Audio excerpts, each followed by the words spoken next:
Sebuah kisah berjudul Obat Duka Cita.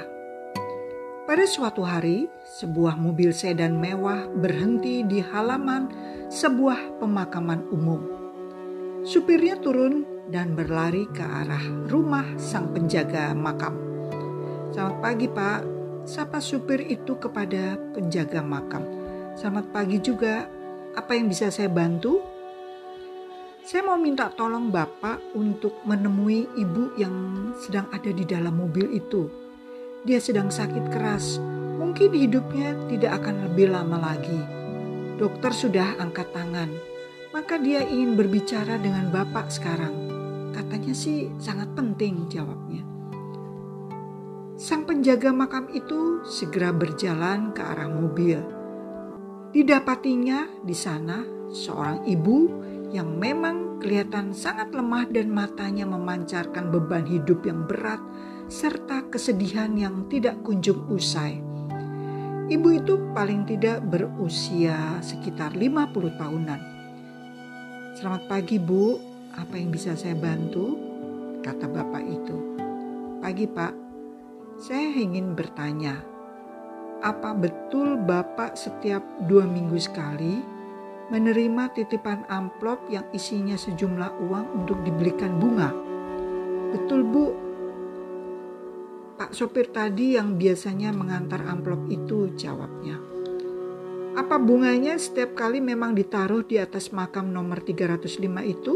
tanya sang ibu itu lebih lanjut. Wajah bapak itu berubah.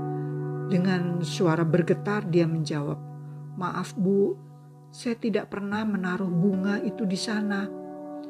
Wajah ibu itu segera berubah menjadi merah. Dengan marah dia berkata, "Apa? Tidak taruh di sana? Lalu ditaruh di mana? Apakah Bapak tidak tahu bahwa makam itu adalah makam anakku satu-satunya?" "Maafkan saya, Bu. Saya tidak bermaksud kurang ajar. Saya hanya berpikir bahwa harumnya bunga itu tidak banyak artinya di tempat ini. Maka saya mengirimkan bunga ini untuk pasien-pasien di rumah sakit atau untuk orang jompo di panti. Saya pikir bunga itu justru bisa membuat mereka berbahagia." Ibu itu langsung dengan menekan klakson mobilnya memanggil supirnya. Dia segera meninggalkan komplek pemakaman itu tanpa bicara apapun dan lebih banyak diam.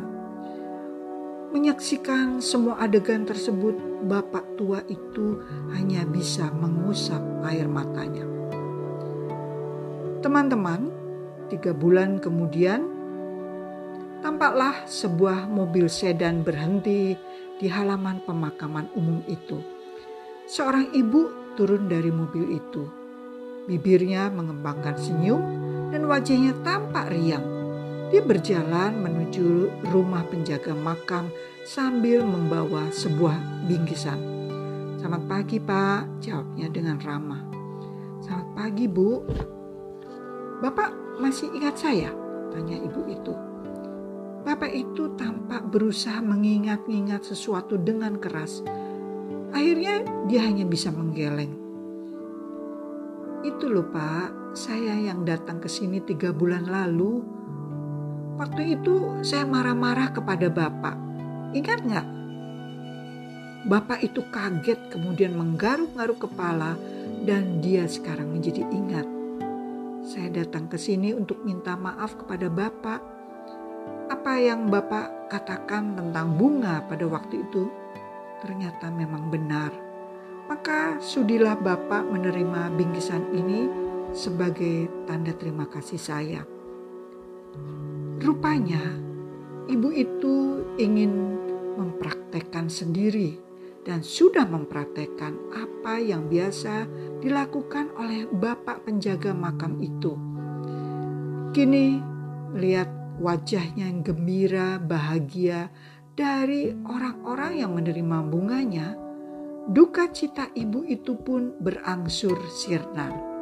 Seiring sirnanya duka citanya, kesehatan ibu itu menjadi pulih.